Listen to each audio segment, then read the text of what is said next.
The air on the alien training grounds was thick with a strange metallic tang, the kind that clung to the back of the throat and made every breath feel heavier than the last. Private Jack Mason stepped off the transport ship, his boots crunching against the crystalline surface of the Corvin military base. Around him, towering structures spiraled into the sky, their surfaces shimmering with alien technology that seemed centuries ahead of anything humanity had ever dreamed of. This was the Yugzorn Training Grounds, a legendary facility known for producing some of the deadliest soldiers in the galaxy. For Jack, it wasn't just another military base, it was the proving ground of a lifetime. The Corvins, the native inhabitants of this planet, were a sight to behold. Standing over 7 feet tall on average, their muscular frames seemed carved from stone. Their skin gleamed with a metallic sheen that ranged from bronze to silver, reflecting the harsh sunlight in sharp glints that made Jack squint. Their eyes, piercing and unyielding, tracked his every move as he stepped onto their soil. The laughter started almost immediately. "Look at this one," Corvin muttered, his voice deep and resonant like the rumble of distant thunder. "He's half our size. Is this what humans send us now? Weaklings?" Another soldier chuckled, his sharp, reptilian teeth catching the light. "I've seen juveniles carry more weight than that twig could manage. Does he even know how to hold a weapon?" Jack had expected this. He had read the dossiers, studied the cultural briefings, and even prepared himself mentally for the onslaught of disdain that would inevitably greet him. Humanity's reputation in the galaxy was complicated. They were seen as resourceful and stubborn, but also as fragile, soft creatures from a relatively mild planet. Corvins, on the other hand, were bred for war. Their planet, with its crushing gravity and hostile environments, had forged them into living weapons. And now Jack stood among them, a human in their elite training program, an anomaly in a sea of strength. He didn't react to their taunts. Instead, he squared his shoulders and walked forward, his steps deliberate and calm.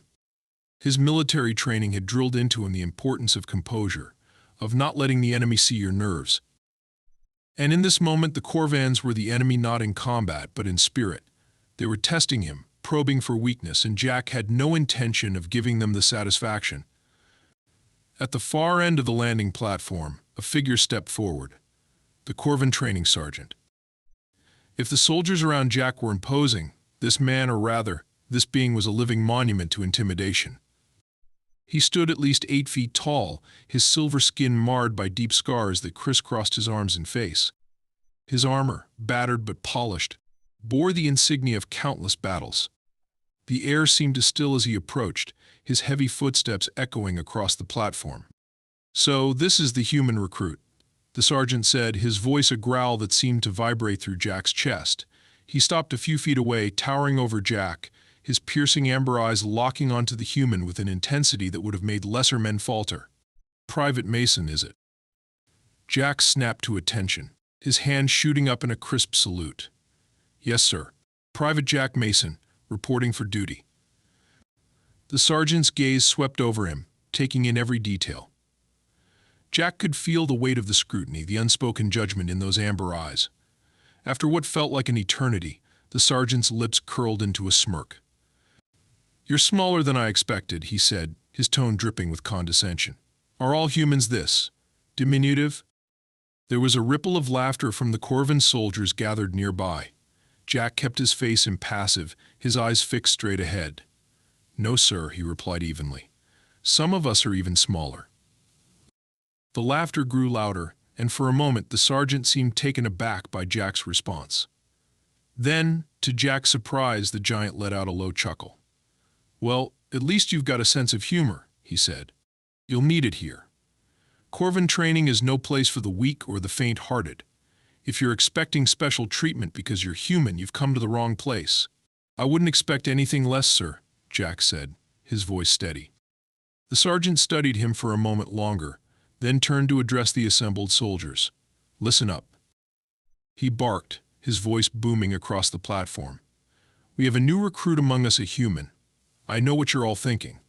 He's small. He's weak. He doesn't belong here, and maybe you're right. Maybe he won't last a week. But he's here now, and it's my job to turn him into a soldier worthy of standing alongside the Corvin elite. Whether he succeeds or fails is up to him. Understood?" Yes, sir. The soldiers roared in unison, their voices a thunderous chorus. The sergeant turned back to Jack, his expression unreadable. Welcome to the HFY training grounds, Private Mason. Let's see if you've got what it takes. With that, he turned and strode away, leaving Jack standing alone in the center of the platform. The soldiers began to disperse, some throwing lingering glances of disdain or curiosity in Jack's direction. One of them, a particularly massive Corvan with bronze skin and a sneer that seemed permanently etched onto his face, stepped closer. "Don't get too comfortable, human," he said, his voice low and threatening. "This place has chewed up stronger beings than you and spit them out. You won't last a day." Jack met his gaze, his own expression calm and unwavering. "I guess we'll see," he said simply. The Corvan snorted and walked away, leaving Jack to take in his surroundings. The training grounds stretched out before him, a sprawling expanse of facilities, obstacle courses, and weapons ranges. It was a place designed to push even the most seasoned soldiers to their limits. For Jack, it represented a challenge unlike any he had faced before. But he wasn't intimidated, he was ready. As the sun dipped lower in the alien sky, casting long shadows across the crystalline surface, Jack felt a spark of determination ignite within him. The Corvans might see him as weak, as an outsider, but he knew better. He had trained for this, prepared for this, and he wasn't here to prove them wrong. He was here to prove himself right. The first day of training at the HFY military base began long before dawn. The Corvan camp was already alive with activity when Jack Mason arrived at the central field, the air filled with the rhythmic clanging of metal, the guttural shouts of commands, and the occasional hum of alien machinery. The crystalline ground beneath his boots glowed faintly, reacting to the heat of his steps.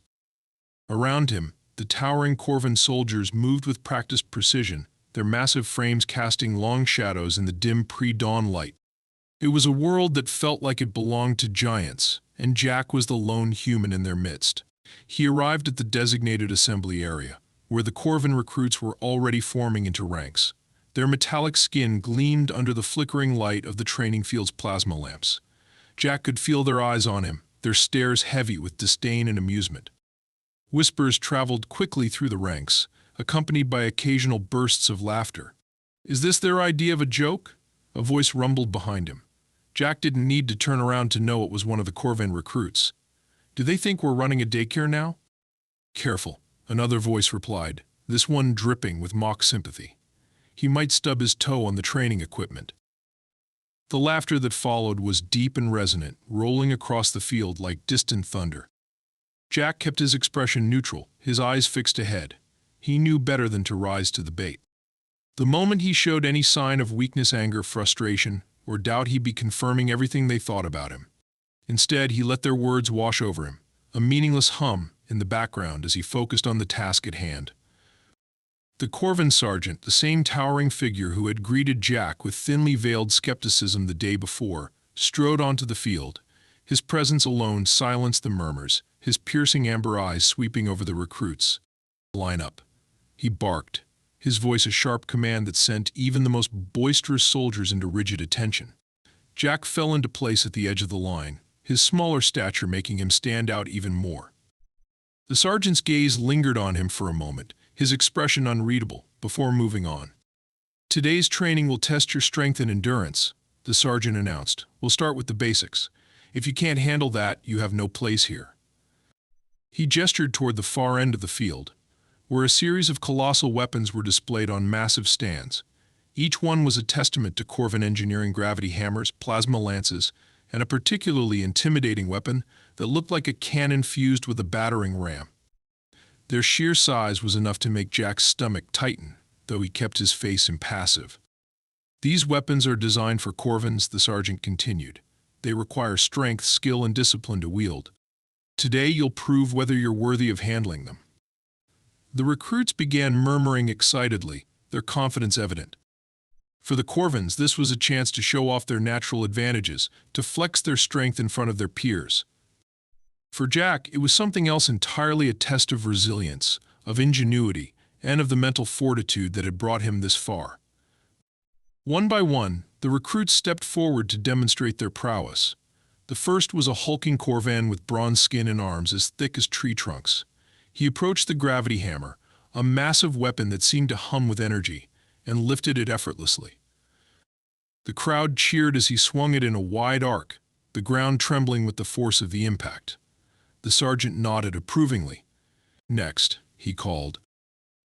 The next recruit stepped forward, then another, each one showcasing their strength with increasing enthusiasm. The gravity hammer, the plasma lance, the battering ram cannon, each weapon was wielded with skill and power, earning nods of approval and murmurs of admiration from the gathered soldiers. Finally, it was Jack's turn. He stepped forward, the crystalline ground crunching softly beneath his boots. The laughter started almost immediately, a ripple of amusement that spread through the crowd like wildfire. "Is he serious?"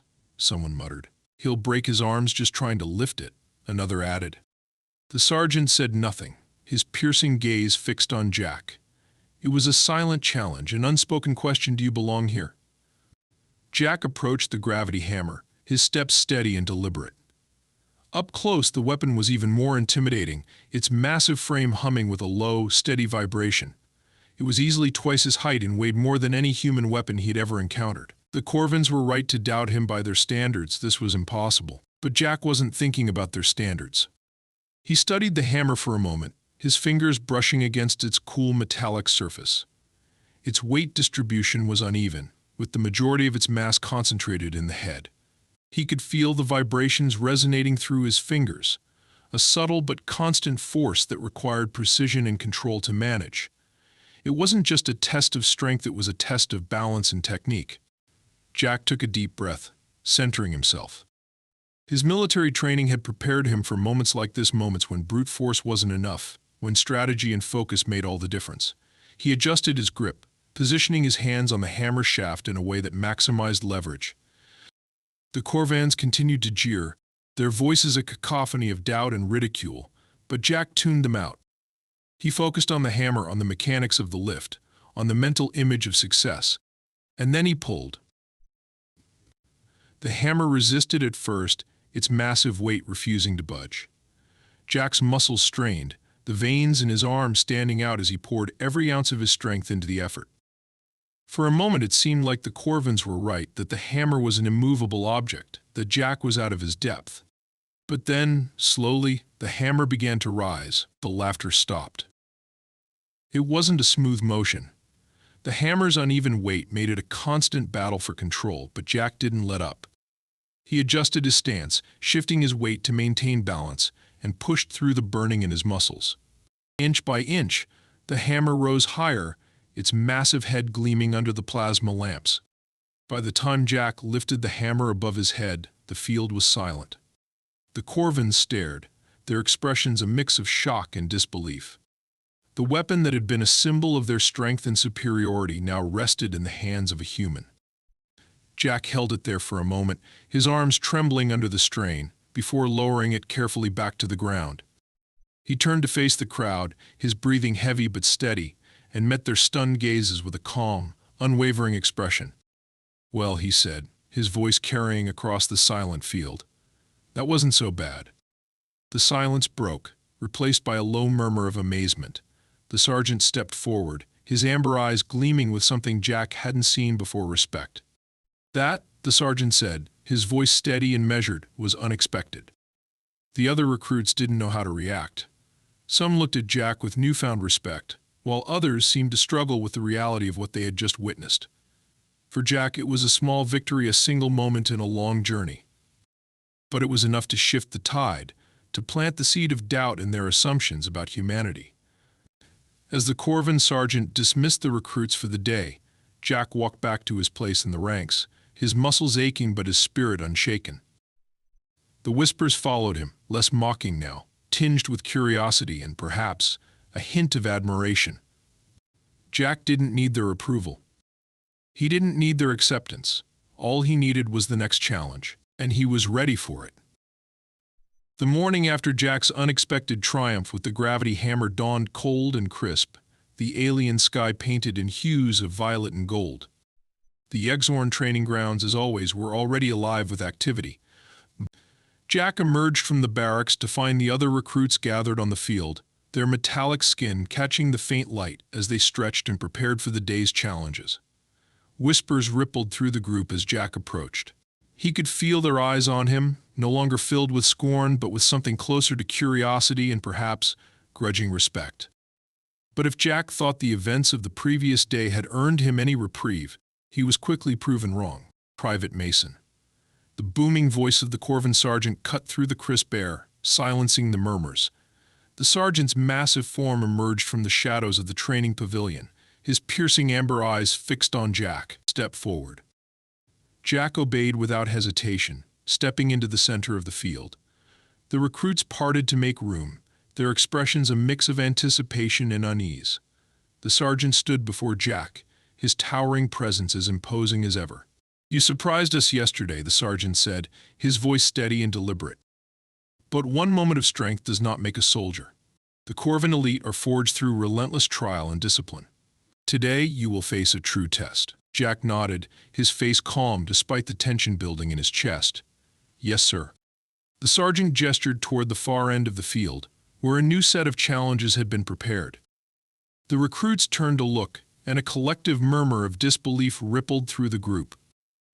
There, gleaming under the morning light, was the Obsidian Gauntlet, a series of grueling physical trials designed to push even the strongest Corvan soldiers to their limits.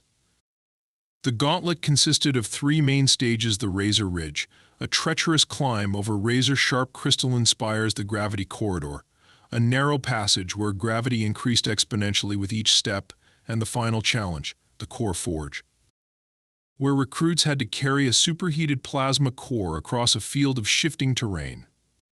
The gauntlet was infamous, not just among the Corvans but throughout the galaxy. Few completed on their first attempt, and many bore the scars of their failures. Jack had read about it in his briefings, but seeing it in person was something else entirely. The sergeant turned back to Jack, his expression unreadable.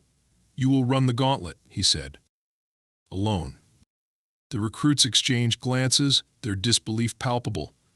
Running the gauntlet was a team exercise, designed to test cooperation and coordination as much as individual strength. To face it alone was unheard of. Jack didn't flinch. He met the sergeant's gaze and nodded. "Understood." The sergeant's lips twitched, almost imperceptibly, as if he were suppressing a smile. "Good," he said. "Begin." Jack approached the starting line, the weight of the challenge pressing down on him like the increased gravity he would soon face. He could hear the murmurs of the recruits behind him, some whispering bets on how far he would get before failing. But Jack tuned them out. He focused on his breathing, steady and controlled, and on the path ahead. The first stage, the Razor Ridge, loomed before him. The crystalline spires jutted out at sharp angles, their edges glinting like blades. Each step would require precision and balance; a single misstep could result in a painful fall or worse. Jack began the climb, his hands and feet finding purchase on the slick, jagged surfaces. The spires cut into his gloves, and he could feel the heat of the exertion building in his muscles. The Corvans, with their durable metallic skin, could navigate the ridge with relative ease, but for Jack, it was a battle against both the terrain and his own limitations. The ridge tested more than just his physical strength; it demanded focus and adaptability. Jack had to think several moves ahead, plotting his path like a chess game played against gravity itself. Sweat dripped down his face as he reached the halfway point, his arms trembling from the strain. But he pressed on, his determination unwavering. Finally, after what felt like an eternity, Jack reached the top of the ridge. He paused for a moment, catching his breath and looking back at the recruits below. Their expressions had shifted again, no longer mocking, but instead a mixture of awe and apprehension. The second stage, the Gravity Corridor, was even more daunting. The narrow passage shimmered with a faint distortion, a visual reminder of the intense gravitational fields at play. Jack stepped forward, and immediately the weight of his body doubled. Each step was a struggle, his muscles straining under the increased pressure. By the time he reached the midpoint, he felt as though he were carrying the gravity hammer again, but this time without the adrenaline to dull the pain.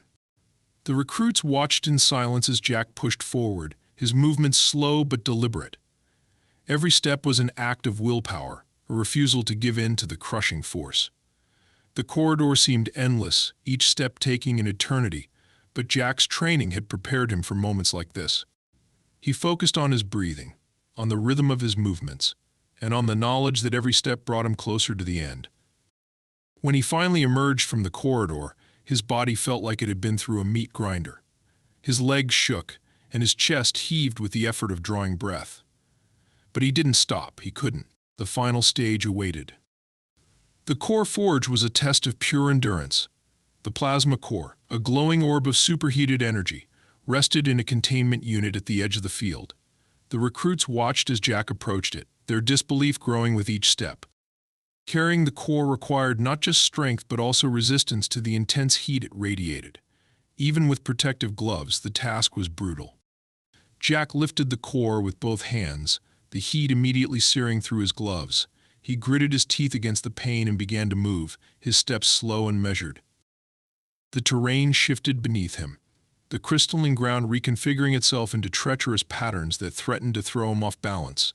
Each step was a battle, the core's weight and heat combining with the unstable ground to push Jack to his limits. The recruits watched in stunned silence as Jack pressed forward, the glow of the core casting long shadows across the field.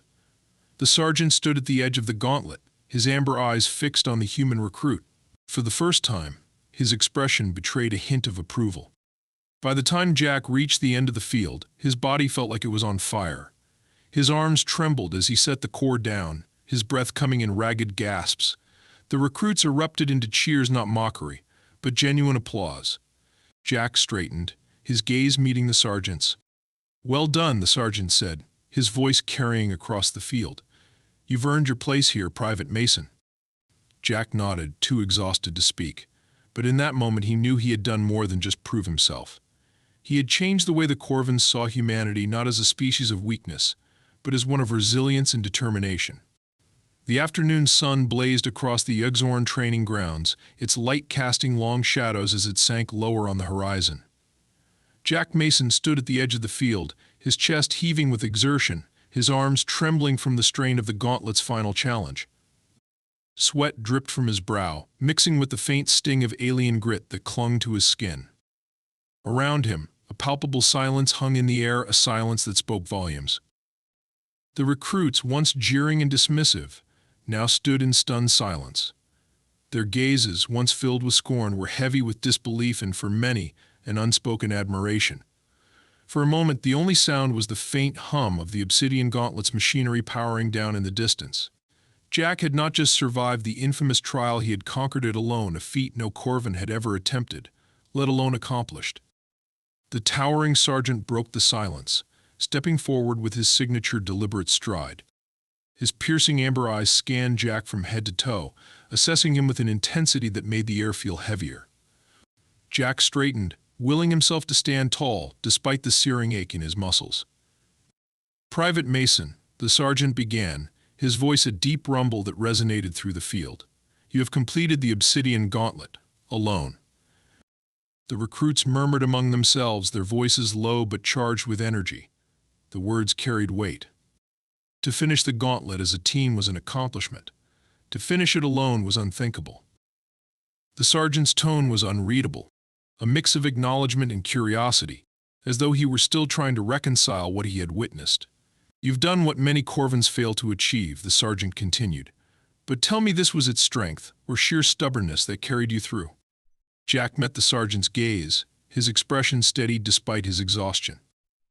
"With respect, sir," he said, his voice hoarse but firm, "I'd say it was both." The sergeant's lips twitched in what might have been the ghost of a smile. "Fair answer," he said, turning to address the gathered recruits.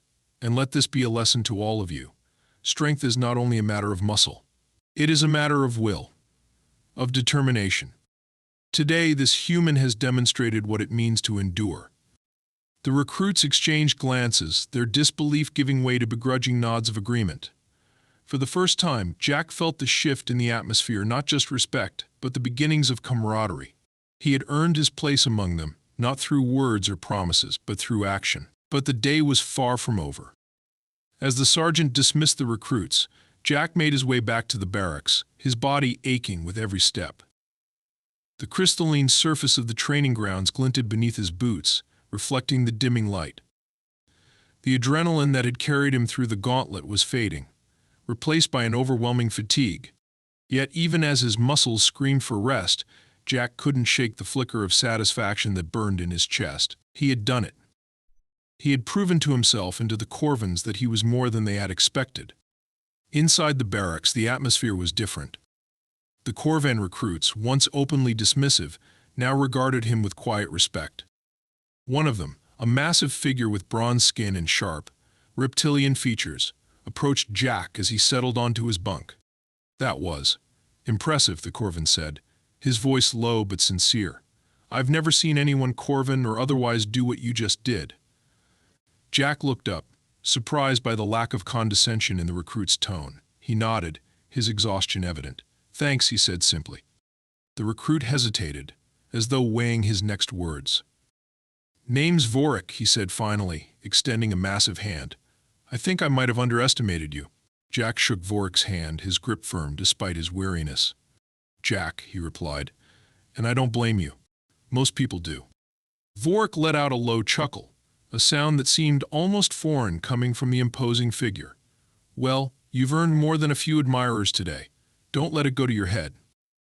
"I'll try not to," Jack said, a faint smile tugging at his lips. As Vorik moved away, Jack leaned back against the cold, metallic wall of the barracks, his mind replaying the day's events. The gauntlet had been the hardest challenge of his life, pushing him to the brink of his physical and mental limits. But it had also been a turning point.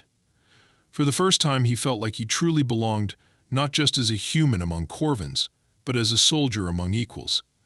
The evening passed in a blur. The recruits gathered for their evening meal, a mix of strange, glowing rations that tasted far better than Jack had expected. Conversations flowed more freely now, and Jack found himself included in discussions that had previously excluded him. The Corvins, it seemed, were beginning to accept him not fully, perhaps, but enough to make the isolation of the past few days feel like a distant memory. As night fell, the barracks grew quiet, the recruits retreating to their bunks to prepare for the next day.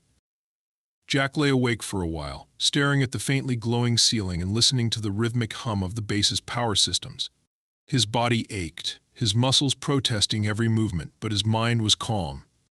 He had passed a critical test, not just for the Corvins but for himself. He had come to the Uxorn training grounds to prove that humans could stand among the galaxy's strongest, and he was beginning to believe it himself. The morning after Jack's triumph over the Obsidian Gauntlet dawned differently. The atmosphere in the Uxorn training grounds was no longer tinged with mockery or thinly veiled contempt. The Corvan recruits now moved around Jack with a mixture of curiosity and respect. Conversations paused as he passed, only to pick up again in hushed tones. Jack felt the shift but didn't allow himself to dwell on it. He had one goal: to endure and thrive in the training program, not for their approval but for his own sense of purpose. The day's drills began as usual, with the recruits assembling in the sprawling central field. The Corvan sergeant, his imposing figure outlined against the rising sun, barked commands that sent the soldiers into immediate action. The exercises were grueling, a combination of combat scenarios, endurance runs, and precision tasks designed to test both physical and mental acuity. Jack threw himself into the challenges, his muscles still sore from the gauntlet, but his mind sharper than ever. By midday, the recruits had been divided into teams for a simulated combat exercise. The task was straightforward: infiltrate a heavily guarded enemy outpost, retrieve a stolen data core, and return to base without detection. The Corvins excelled in such scenarios, their natural strength and resilience making them formidable opponents. Jack, the only human in the group, found himself assigned to a team led by Vorik, the bronze-skinned recruit who had approached him the night before. "All right, human," Vorik said as the team gathered to review their strategy. His tone was no longer mocking, though a hint of skepticism remained. "You earned your place here, but this is different. Combat isn't about lifting heavy things or pushing through pain. It's about instincts, timing, and trust. Can we count on you?" Jack met Vorik's gaze evenly. "You can," he said. "But don't expect me to do it the way you would. Humans are adaptable, and sometimes that's an advantage." Vorik raised an eyebrow, a faint smirk tugging at the corner of his mouth. "We'll see." The simulation began, and the team moved through the terrain with practiced precision. The enemy outpost was a sprawling structure of interconnected crystalline towers, guarded by automated sentries and patrolling drones. Vorik and the other Corvins relied on their brute strength and speed, disabling sentries with swift, decisive strikes. Jack, on the other hand, used his smaller size and agility to navigate the tight spaces and avoid detection. Where the Corvins would force their way through obstacles, Jack found alternate routes, exploiting gaps in the defenses that the others overlooked. At one point, the team encountered a heavily guarded corridor that led directly to the data core. The Corvins prepared to charge, their confidence in their strength unwavering. But Jack held up a hand. "Wait," he said, his voice calm but firm. "There's another way." Vorik frowned. "Another way?" "The shortest path is through. We don't have time to waste." "Exactly," Jack replied. "And if you charge in, those sentries will alert every drone in the outpost. Give me 2 minutes." Vorik hesitated, then nodded. "You've got 2 minutes. Don't make me regret this." Jack slipped into a side passage, his movements quick and deliberate. The passage was narrow, barely wide enough for him to squeeze through, but it provided a direct route to the sentry controls. He worked quickly, bypassing the alien security protocols with the knowledge he'd gained during his pre-training studies. Within moments, the sentries powered down, their mechanical hum fading into silence. When Jack rejoined the team, Vorik looked at him with a mixture of surprise and grudging admiration. "Not bad," he said. "Maybe there's something to this human adaptability after all." The team retrieved the data core and returned to base without incident. When the simulation ended, the sergeant reviewed their performance, his sharp gaze scanning the group. "Sufficient," he said, his voice measured. "But efficiency alone does not win wars. Cooperation does. And today you showed what true cooperation looks like. Vorik, your leadership has improved." And Mason, he paused, his piercing eyes locking onto Jack. "Your resourcefulness saved your team. Well done." The recruits dispersed after the debriefing, their expressions a mix of relief and satisfaction. Jack felt a sense of accomplishment, not just for himself but for the team. For the first time, he truly felt like a part of something larger, a soldier among soldiers, united by a shared purpose. As the weeks passed, Jack continued to prove himself in ways that surprised even him. He excelled in tactical scenarios, often finding solutions that eluded his Corvin peers. His endurance, honed through years of human military training, allowed him to keep pace with the physically superior Corvins, and his adaptability, the very trait that had set humanity apart, became his greatest strength. By the time the final assessment arrived, Jack was no longer just the human recruit.